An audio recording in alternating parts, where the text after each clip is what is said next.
Let's recap the basics and the beginning of the third density. The third density entities learn the ways of love, dealing with other selves. There was created a weaker physical vehicle suitable for the third density lessons. This was planned by the logos of the Milky Way. With the primal distortion of free will, each galaxy developed its own logos. This logos has complete free will in determining the paths of intelligent energy, which promote the lessons of each of the densities, given the conditions of the planetary spheres and the sun bodies, or sublogoi. The sublogoi differentiate some experiential components within the patterns of intelligent energy set in motion by the logos, which creates the basic conditions and vibratory rates consistent throughout a galaxy. There are various second density life forms, possess the capabilities to carry out each necessary function for the third density work. However, the sublogos of our solar system chose the bipedal, erect form of the second density apes to invest with self-awareness. The third density is the density of a choice. The choosing of either the love of self or love of other selves or polarization of each mind-body-spirit complex is necessary for graduation or harvestability from the third density. The higher densities do their work due to the polarity gained in this choice. The new or initial third density entity has this, shall we say, innocent bias towards viewing those in the family, the society, as we would call perhaps country, as self. This bias is not helpful for progress in third density. It is without polarity. The thing that is missing without polarity is the potential to do work in consciousness.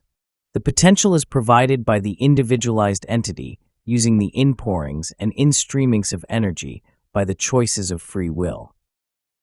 The polarities begin to be explored at the point when a third density entity becomes aware of the possibility of choice between the concept of service to self or service to others.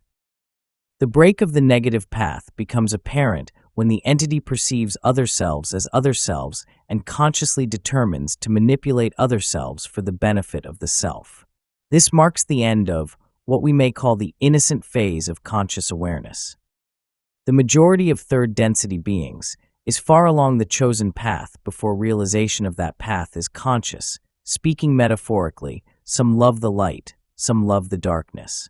It is a matter of the unique and infinitely various creator choosing and playing among its experiences as a child upon a picnic. Some enjoy the picnic and find the sun beautiful, the food delicious, the games refreshing, and glow with the joy of creation. Some find the night delicious, their picnic being the pain, difficulty, sufferings of others, and the examination of the perversities of nature. These enjoy a different picnic. All these experiences are available. It is the free will of each entity which chooses the form of play, the form of pleasure. The entity who wishes to pursue the path of service to others must attain a grade of 51 or more %. The entity who wishes to pursue the path of service to self must attain a grade of 5, that is 5% service to others, 95% service to self in order to graduate.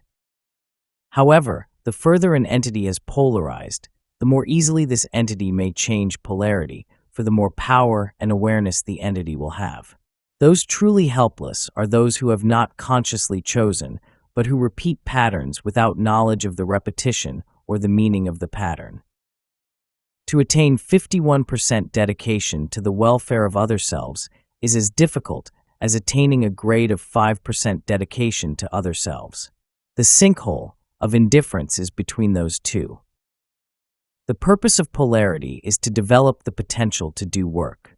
This is the great characteristic of those, shall we say, experiments which have evolved since the concept of the choice was appreciated.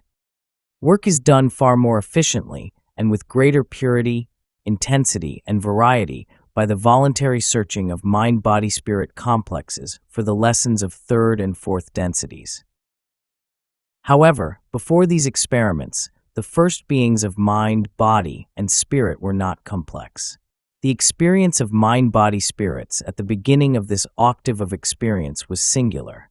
There was no third density forgetting. There was no veil.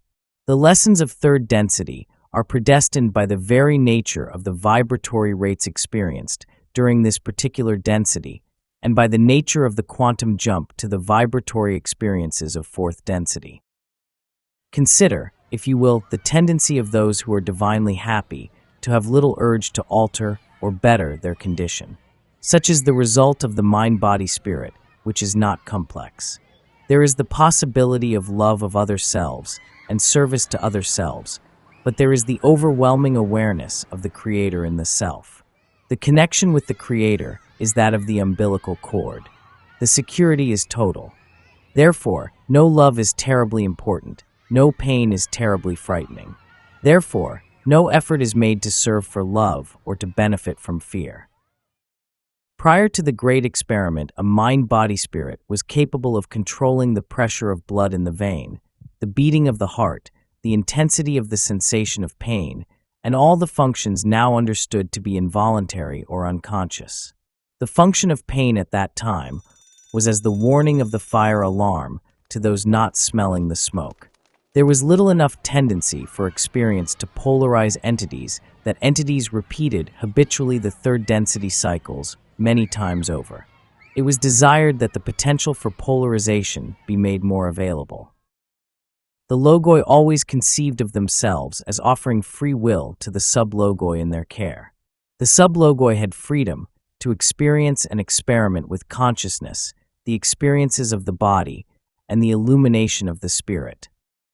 The first logos to instill what we now see as free will in the full sense in its sub-logoi came to this creation due to contemplation in depth of the concepts or possibilities of conceptualizations of what we have called the mind, the body, and the spirit.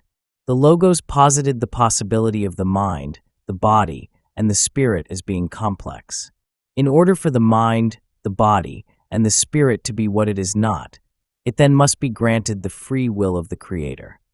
This set in motion, in our space-time terms, a quite lengthy series of logoi improving or distilling this seed thought. The key was the mind, the body, and the spirit becoming a complex. The mechanism of the veiling between the conscious and unconscious portions of the mind was a declaration that the mind was complex. This, in turn, caused the body and the spirit to become complex. There were many experiments whereby various of the functions of the body complex were veiled and others not. A large number of these experiments resulted in non-viable body complexes, or those only marginally viable. For instance, it is not a survival-oriented mechanism for the nerve receptors to blank out unconsciously towards any pain. The most effectual veiling was that of the mind. The primary veiling was of such significance that it may be seen to be analogous to the mantling of the earth over all the jewels within the earth's crust, whereas previously all facets of the Creator were consciously known. After the veiling, almost no facets of the Creator were known to the mind. Almost all were buried beneath the veil. If one were to attempt to list those most significant functions of mind, in that they might be of aid in polarization, one would need to begin with the faculty of visioning, envisioning, or far-seeing. Without the veil, the mind was not caught in our illusory space-time. With the veil, space-time is the only obvious possibility for experience. Also upon the list of significant veiled functions of the mind would be that of dreaming. The so-called dreaming contains a great deal which, if made available to the conscious mind and used, shall aid it in polarization to a great extent. The third function of the mind which is significant and which has been veiled is that of the knowing of the body. The knowledge of and control over the body, having been lost to a great extent in the veiling process, is thusly lost from the experience of the seeker. Its knowledge before the veiling is of small use. Its knowledge after the veiling, and in the face of what is now a dense illusion of separation of body complex from mind complex, is quite significant.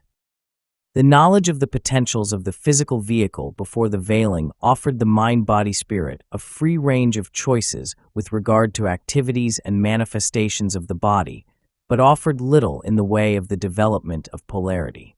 When the knowledge of these potentials and functions of the physical vehicle is shrouded from the conscious mind complex, the mind-body-spirit complex is often nearly without knowledge of how to best manifest its beingness. However, this state of lack of knowledge offers an opportunity for a desire to grow within the mind complex. This desire is that which seeks to know the possibilities of the body complex. The ramifications of each possibility and the eventual biases thusly built have within them a force which can only be generated by such desire or will to know. Perhaps the most important and significant function that occurred due to the veiling of the mind from itself is not in itself a function of mind, but rather is a product of the potential created by this veiling. This is the faculty of will or pure desire. The first experiment produced service to self and service to others mind-body-spirit complexes immediately. The harvestability of these entities was not so immediate, and thus refinements of the archetypes began apace. The result of these experiments has been a more vivid, varied, and intense experience of creator by creator.